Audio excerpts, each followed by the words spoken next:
మద్యం సొత్తుతో వైకాపా ఎన్నికల ఖర్చు అని చెప్పి పార్టీ అభ్యర్థులకు 200 కోట్ల నుంచి 250 కోట్లు పంపిన చెవిరెడ్డి భాస్కర్ రెడ్డి హైదరాబాదు తాడేపల్లి డెల్ నుంచి నియోజకవర్గాల తరలింపు.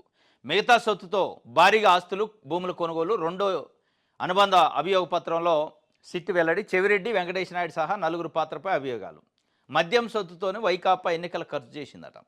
సేమ్ ఆంధ్రజ్యోతిలో ఇదే ఉంటుంది, ఈనాళ్ళు ఈ వేరే పేపర్లో ఉంటుంది. ఇప్పుడు ఇదే ఆంధ్రజ్యోతిలో ఈనాళ్ళు యూరియా గురించి 800 రూపాయలు ఇస్తున్నాడు చంద్రబాబు నాయుడు గారు కానీ భజన చేశారు.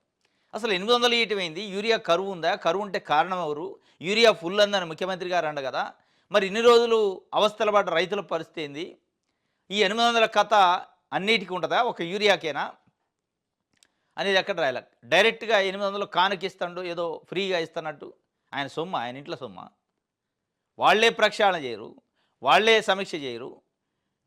ఉల్టా పార్టీకో ప్రభుత్వానికి బ్యాడ్ నేమ్ వస్తుందంటే ప్రజల సొమ్మే మళ్ళీ 800 మీకు ఇస్తానా అని చెప్పే పరిస్థితి. వాళ్ళ ఇంట్లో సొమ్మ ఇస్తాడు, 800 కాబట్టి 8000 కూడా ఇస్తాడు.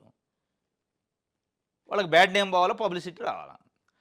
ఇదైతే ఇక ఎన్నికల ఖర్చు మద్యం సొత్తుతోని వైకాపా ఎన్నికల ఖర్చుకు పోయిందట అని ఇచ్చారు.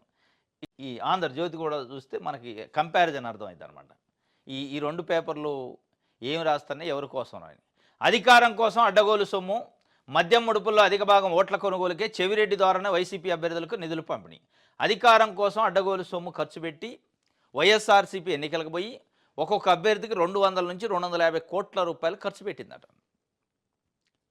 అంటే ఎన్నికలు ఎంత సాఫీగా జరిగింది, ఎన్నికల సంఘం ఏం పనిచేసింది, ఎన్నికల కమిషన్ కానీ ఎన్నికల ఆఫీసర్లు కానీ ఏ మేరకు పనిచేశారో స్పష్టంగా అర్థమవుతుంది దీన్ని బట్టి. కాబట్టి ఎన్నిక చెల్లదు వాస్తవంగా. ఆంధ్రజ్యోతి ఈనాడు రాసిన వార్తలను బట్టి, వాళ్ళకున్న సోర్సును బట్టి గడిచిన 2024 జరిగిన అసెంబ్లీ ఎన్నికలు చెల్లనేరవు, రద్దు చేయొచ్చు వీళ్ళు చెప్తున్న ప్రకారం. అంటే ఒక్కొక్క కాన్స్టిట్యున్సీకి ఒక్కొక్క అభ్యర్థికి 200 నుంచి 250 కోట్ల రూపాయలు ఎన్నికల ఖర్చు కోసం వైఎస్ఆర్సీపీ ఖర్చు పెట్టిందంటే, అంటే ఒక 250 కోట్ల రూపాయలు ఈజీగా ప్రజలకు పంపిణీ చేసే అవకాశం, ఫ్లో చేసే అవకాశం మనీని ఎన్నికల కమిషన్ పనితీరు ఉంది అంటే ఎంత అసమర్థంగా ఎన్నికలు జరిగినది స్పష్టంగా అర్థమవుతుంది.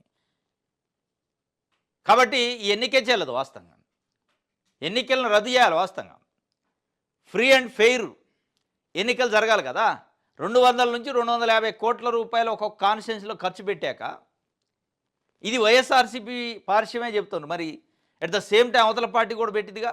ఇది అడ్డగోలు సొమ్ము అయితే అది అసలు సొమ్ము ఏదో ఒకటి పెట్టి ఉంటారు కదా. ఈ అడ్డగోలు సొమ్ములు అసలు సొమ్ములు ఖర్చులు పెట్టి ఎన్నికలు పెట్టిన తర్వాత, ఎన్నికల్లో గెలిచిన తర్వాత దాన్ని ప్రజాపాలన ఎట్లా అంటారు, దాన్ని వెలుగుల వైపు దేశపోయే పాలన ఎట్లా అంటారు, వికాసం వైపు దేశపోయే పాలన ఎట్లా అంటారు, మళ్ళీ ఆ డబ్బులు రాబట్టుకోవడానికి చూస్తారు కదా. ఇప్పుడు ఇక్కడ ఏం చెప్తుందంటే ఈనాడు ఆంధ్రజ్యోతి కేవలం వైఎస్ఆర్సీపీ అడ్డగోలు సొమ్ముతోనే ఒక 200 కోట్ల నుంచి 250 కోట్లు ఒక్కొక్క అభ్యర్థికి ఖర్చు పెట్టారు అని. మరి తెలుగుదేశం పార్టీ ఏం పెట్టలేదంటే శుద్ధపోసా ₹1 కూడా ఖర్చు పెట్టలేదా? ఫ్రీ అండ్ ఫెయిర్ ఎన్నికలు ₹1 ఖర్చు పెట్టకుండా పోయిందంటే వాళ్ళు పెట్టే ఉంటారు. కాబట్టి ఇటు పెట్టారు అటు పెట్టారు కాబట్టి డబ్బులతో జరిగిన ఎన్నికలు కాబట్టి ఈ రద్దు చేయాలి వాస్తవంగా. పైసలు లేకుండా జరగవు కదా.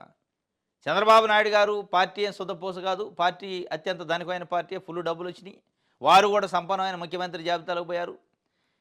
అంటే మరి వారు కూడా ఏం పెట్టారో చెప్తే ఈ రెండు పార్టీలు ప్రధాన పార్టీలు పెట్టిన ఖర్చును బట్టి ఆ ఎన్నికలు రద్దు చేయాలి వాస్తవంగా. 200 కోట్ల రూపాయలు ఒక్కొక్క అభ్యర్థి ఖర్చు పెట్టారట వైఎస్ఆర్సీపీ. వీళ్ళకున్న సోర్సు అంటే తెలుగుదేశం పార్టీ అధికారికంగా పత్రికలలో రాశారు.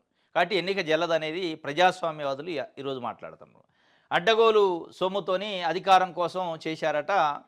మరి అసలు సొమ్ముతోని వీరు చేసినట్టుంది, వీరేం అడ్డగోలు సొమ్ముతోని చేశారు. మొత్తం సొమ్ము అయితే పెట్టారు, అది అడ్డగోలు అసలైతే ఆడ నుంచి వచ్చింది అనేది పక్కన పెడితే, మద్యం ముడుపుల్లో అధిక భాగం ఓట్ల కొనుగోలుకే చెవిరెడ్డి ద్వారానే వైసీపీ అభ్యర్థులకు నిధులు పంపిణీ. 3500 కోట్ల స్కామ్లో మరో కోణం తేల్చిన సిట్టు.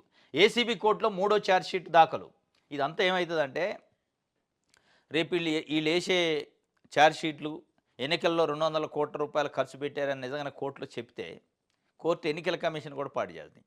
మరి ఏం చేశారు, మీ ఎన్నికలేంది, మీ ఎన్నికల మేనేజ్మెంట్ ఏంది, మీ డ్యూటీలు ఎక్కడ చేశారు, మీ పోలింగ్ ఏంది, మీ కథ ఏంది, ఇన్ని 100 కోట్ల రూపాయల ప్రజలకి ఈజీగా ఫ్లో అవుతుంటే దీంట్లో ఎంతమంది ఎన్నికల ఆఫీసర్లు అవినీతి పరులు ఉండరు, ఎంతమంది దగ్గరికి చేతులు మారిన డబ్బులు ఇవన్నీ వస్తాయి. ఉట్టినే ఉంటుంది, వాస్తవంగా రావాలి కూడా.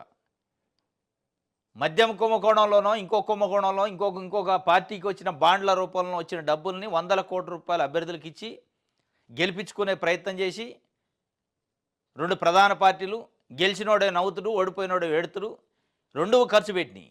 కాబట్టి 2 ప్రధాన పార్టీలు డబ్బులు ఖర్చు పెట్టి గెలిచి సీట్లు ఎక్కే పరిస్థితి ఉంది కాబట్టి ఆ ఎన్నికే చెల్లదనేది చెప్పాలి వాస్తవంగా.